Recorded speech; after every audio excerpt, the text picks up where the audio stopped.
আচ্ছা, মানুষ খুশি হলে কি করে? হাসে নাকি কান্না করে?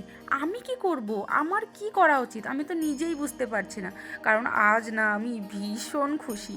আমার যে এতটা ওয়াও ওয়াও লাগছে, আমি কি করে বলবো? উফ! সেটা বলছি, অবশ্যই বলছি। প্রতিটা মেয়ের জীবনেই কিছু স্বপ্ন থাকে, তাই না? তেমনই আমার জীবনেও কিছু স্বপ্ন ছিল। আর সেই স্বপ্নগুলির মধ্যে আজ একটা স্বপ্ন পূরণ করতে যাচ্ছি। ইচ্ছে ছিল পুরোটাই সোনা দিয়ে একটা লং নেকলেস নেওয়ার, কিন্তু সোনার দামটা এতটা হু হু করে বেড়ে গেছে যে সেটা আর সম্ভব হয়ে উঠল না। তাই এই পার্ল নেকলেসটাই নিতে বাধ্য হচ্ছি। আপনারা ডিজাইনগুলো দেখুন, অনেকটা ইউনিক এবং অনেক ভালো ভালো ডিজাইন, কিন্তু আমার গলায় কোনোটাই যাচ্ছিল না।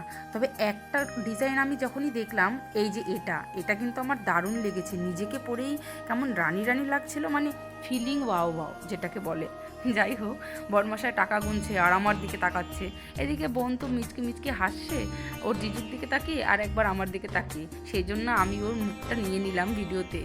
বরমশাই বলছে, আর কিন্তু সোনা টোনা কিনে দিতে পারবো না, টাটা।